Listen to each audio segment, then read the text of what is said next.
Página 9. Parerga y Paralipómena, por Arthur Schopenhauer, 1851. Introducción, por Pilar López de Santa María. 0.1. La filosofía para el mundo.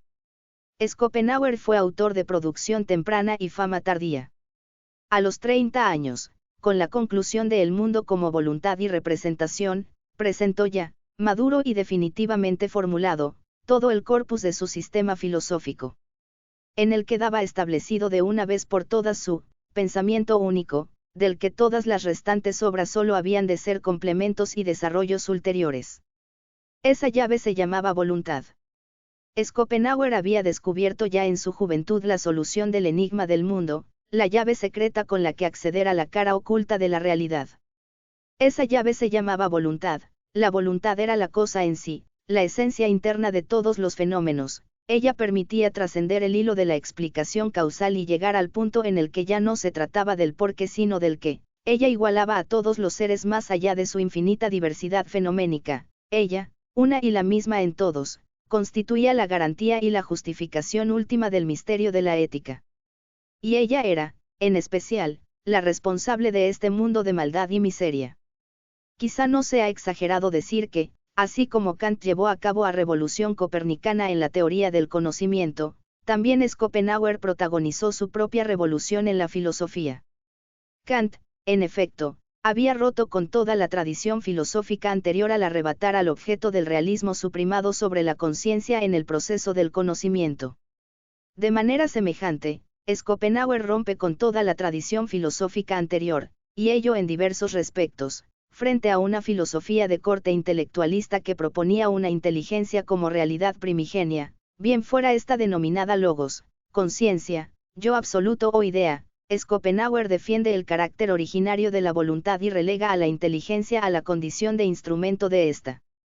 El pensamiento sirve al cuerpo, no a la inversa. Frente a una antropología dualista en la que el hombre quedaba reducido a su conciencia, recordemos el ego sum res cogitans cartesiano. Schopenhauer enarbola la bandera de la reivindicación del cuerpo como la objetivación de nuestra verdadera esencia y como vía de acceso privilegiado a nuestro ser interior y el del mundo. Frente a una tradición racionalista inevitablemente preñada de optimismo, todo es racional, luego todo está justificado, Schopenhauer proclama a voz en grito el carácter absurdo y perverso de la existencia. Todo eso lo hizo en un momento en el que en Alemania el idealismo hegeliano entonaba su marca triunfal. Ciertamente, había que tener mucho valor para emprender esa batalla, y también había que ser muy ingenuo, como al parecer lo fue, para pensar que la iba a ganar. Más aún, cuando en sus escritos toda ocasión era buena para arremeter contra los tres idealistas, en especial contra Hegel, dedicándoles los más sofisticados insultos de los que su pluma era capaz, y era capaz de mucho. Lo cierto es que la obra de Schopenhauer fue durante 33 años, los que median entre la primera edición de El mundo como voluntad y representación y la publicación de los Parerga y Paralipómena, un verdadero fracaso por lo que a su resonancia respecta. El enfant terrible de la filosofía que venía a demolerlo todo se convirtió también en el Kaspar Hauser de la filosofía, solo, aislado del mundo, sin que nadie supiera de su existencia. Pero, al igual que Kaspar Hauser, también Schopenhauer habría de salir del anonimato. En 1850 concluye Parerga y Paralipómena.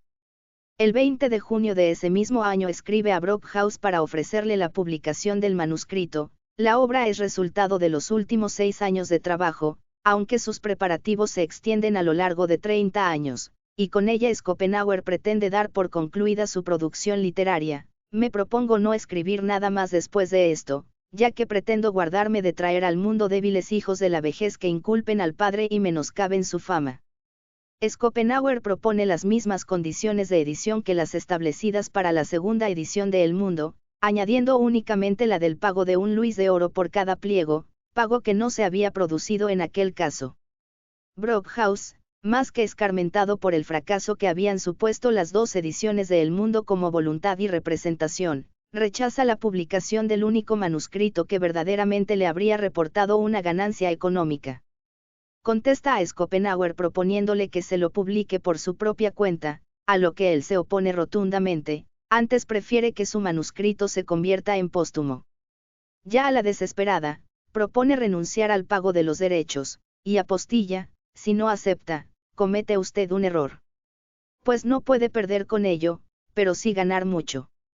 Piense de mí lo que quiera, yo digo que mis escritos son lo mejor que ha producido el siglo, y no soy el único que lo dice. Este es, sigue aduciendo, el más popular de todos sus escritos, su filosofía para el mundo, que inevitablemente ha de darle a conocer por fin al gran público. Empecinado Brockhaus en su negativa, Schopenhauer lo intenta con otras editoriales con las que no corre mejor suerte, basta que su evangelista Frauenstadt, uno de los pocos y fieles discípulos que había logrado hasta el momento, consigue que se publique en la librería Adolf Wilhelm Heine de Berlín. De acuerdo con las condiciones del contrato, la tirada sería de 750 ejemplares, de los que el autor recibiría 10 sin coste. Schopenhauer renunciaba al pago de cualquier honorario. La obra apareció en noviembre de 1851. La publicación de Los Parerga supone un cambio de rumbo definitivo en la suerte de Schopenhauer.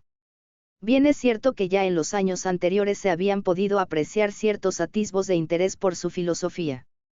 Así, por ejemplo, el artículo de Frauenstadt, Comentarios sobre Arthur Schopenhauer, publicado en los Blätter für literarische Unterhaltung en 1849, hizo que el filósofo comenzara a ser conocido en Frankfurt, de tal modo que, según él mismo comentó, hasta su barbero le trataba desde entonces con un especial respeto. Pero fue la publicación de Los Parerga la que marcó el giro definitivo. Su desencadenante fue el artículo Iconoclasia en la filosofía alemana, que John Axenford publicó anónimamente en la Westminster Review, en abril de 1853. Un mes más tarde aparece el artículo, traducido por Lindner al alemán, en Die Vossische Zeitung. Con él Schopenhauer se convierte en un punto de referencia de la filosofía alemana y europea. Los éxitos editoriales y las publicaciones sobre su filosofía se suceden. En 1854 Frauenstadt publica sus cartas sobre la filosofía de Schopenhauer. En 1854 aparecen las segundas ediciones de Sobre la voluntad en la naturaleza y Sobre la visión y los colores, respectivamente. En ese mismo año Wagner le envía una copia de El anillo del Nibelungo en prueba de admiración y gratitud. En octubre de 1855, la Facultad de Filosofía de Leipzig plantea una pregunta de concurso acerca de la filosofía de Schopenhauer, y así, un largo etcétera.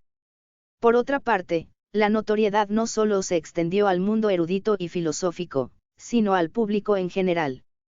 Además de su barbero, el filósofo se fue encontrando con admiradores de todo tipo. La gente acudía al Englischer Hof, el hotel donde comía y cenaba a diario, para poder verle. Hubo desde quien compraba sus obras por triplicado hasta quien coronaba cada día la efigie del filósofo, entre los muchos casos que rayaban en lo cómico. La inesperada y repentina llegada de la fama provocó en Schopenhauer sentimientos encontrados, según se desprende de algunos comentarios que hizo al respecto. El más conocido es el que se refiere a la comedia de la fama, en el que se comparaba a un encendedor de lámparas del teatro al que el levantamiento del telón le sorprende en medio del escenario. Es probable, en efecto, que a esas alturas se hubiera hecho a la idea del anonimato y no esperara ya alcanzar la fama en vida. De hecho, algunas consideraciones de Los Parerga en torno al tema dejan entrever el consuelo que el filósofo abrigaba para su desesperanza. Por lo regular la fama aparece tanto más tarde cuanto más ha de durar, del mismo modo que todo lo excelente madura con lentitud. Cuanto más pertenece uno a la posteridad, es decir, a la humanidad en general y en conjunto, más ajeno es a su época, porque lo que crea no está dedicado en especial a esta, es decir, no pertenece a esta en cuanto tal sino solo en cuanto parte de la humanidad, y por eso no está teñido de sus colores locales, pero como consecuencia de ello puede ocurrir fácilmente que la época, ajena a él, lo deje pasar desapercibido. Es comprensible que Schopenhauer se sintiera extraño con esa fama tardía. Igualmente es de suponer que aquellos aplausos finales no le parecieran suficientes para compensar tantos años de indiferencia y secretismo, como también que supusiera un aguijón a su orgullo el hecho de que fuera justamente la, menos filosófica, de sus obras la que lo diera a conocer. Pero aunque por otra parte era lógico que la obra más divulgativa fuera la que más llegara al público, no fue ese el único factor. La época no dejó pasar desapercibidos los parerga como había dejado el mundo porque la época era otra. La obra principal de Schopenhauer había aparecido en un momento de auge del hegelianismo, esta, en cambio, aparece cuando el idealismo se ha derrumbado, principalmente a manos de la izquierda hegeliana, con Feuerbach y Marx a la cabeza. Se trata de una época en la que se han abandonado las utopías racionalistas especulativas y surgen las tendencias realistas, materialistas e historicistas, que se conforman con los hechos y el mundo dado. Se trata, en suma, del final de la filosofía moderna y el comienzo de la contemporánea, presidida por la sospecha, de la que Schopenhauer fue un precursor.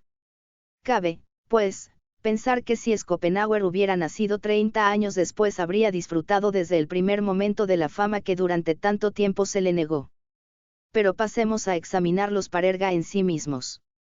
La obra comprendía 2 volúmenes, el primero, que ocupaba 455 páginas en el mismo formato e impresión que la segunda edición de El Mundo, incluía 6 ensayos de muy desigual extensión, el segundo, de 531 páginas según el mismo formato, contenía 31 ensayos también de desigual extensión y de aún más diversa temática. A ellos se añadían 4 páginas finales con algunos versos originales de Schopenhauer. Así pues, la amplitud y distribución de la obra era muy semejante a la de El Mundo como voluntad y representación en su segunda edición, no así su índole y contenido. Si la obra principal constituía un sistema unitario, un pensamiento único, como a él le gustaba decir, los volúmenes que aquí se presentan, constan en parte de algunos tratados sobre temas especiales de muy distinto tipo y, en parte, de pensamientos aislados sobre objetos todavía más diversos. De ahí su título, tan peculiar como significativo, parerga, del griego parergon, significa cosa accesoria, apéndice, paralipómena, de paraleipu, es lo dejado a un lado, lo omitido. Schopenhauer recoge aquí todas las reflexiones, unas, marginales, otras, no tanto, que no cupieron en sus obras sistemáticas debido a su temática, o bien surgieron demasiado tarde para entrar en ellas. Esta disyunción da pábulo a la distinción entre los parerga y los paralipómena que Schopenhauer explicitó en alguna ocasión. Así, en una carta a Brockhaus se refiere a los parerga, que tratan de omnibus rebus and quibus dam aliais, con excepción de algunos capítulos del volumen 2, que he concebido como paralipómena. Igualmente, en su última conversación con Wiener Schopenhauer se lamentaba de que le llegase la hora de la muerte entonces, ya que, en contra de su inicial intención de no volver a escribir, tenía que hacer aún importantes adiciones a los parerga. Y se añade, lo principal son los paralipómena, que habrían encontrado su lugar en la obra principal si en aquella época hubiera podido tener la esperanza de ver su tercera edición. Sea como fuere, todos los ensayos que componen la obra encuentran su lugar y coherencia, y también su sentido último, dentro del pensamiento de Schopenhauer. En efecto, una de las cosas que caracterizan a nuestro filósofo es su capacidad explicativa. A partir de las premisas fundamentales de su sistema es capaz de explicar desde el fenómeno de la compasión hasta por qué el piojo del negro es negro. Schopenhauer está convencido de la verdad de su filosofía, y de que esa verdad es igualmente capaz de explicar las realidades más profundas y capitales como los acontecimientos más nimios e incluso extravagantes. Así se esfuerza siempre por dar razón de todos los fenómenos que la experiencia le presenta, sin necesidad de preocuparse por su coherencia, porque en mi pensamiento la coherencia no es nada más que la coherencia de la realidad consigo misma, que nunca puede faltar. Desde lo más sublime o abstracto hasta lo más cotidiano, no hay realidad que él no considere merecedora de ser explicada y que no pueda mostrar su concordancia con otras más profundas. La filosofía de Schopenhauer es, recordemos, la Tebas de las 100 puertas, y la de los parerga es la puerta más amplia, tanto por lo que respecta a la diversidad de su contenido como por la índole de sus temas y los lectores a los que se dirige. Es un tratado filosófico sobre temas en su mayoría poco filosóficos. Cualquiera la puede entender, aun sin conocimiento de la filosofía de Schopenhauer y sin formación filosófica general. Pero aquí, como en los demás aspectos del pensamiento único, todo se relaciona con todo. Los temas extrafilosóficos se entienden desde razones filosóficas. Así pues, Intentaremos examinar aquí algunas de esas razones con la esperanza de encuadrar la obra dentro de la filosofía schopenhaueriana y contribuir así a una comprensión más profunda de unos escritos que son de por sí, repito, perfectamente comprensibles. Página 15.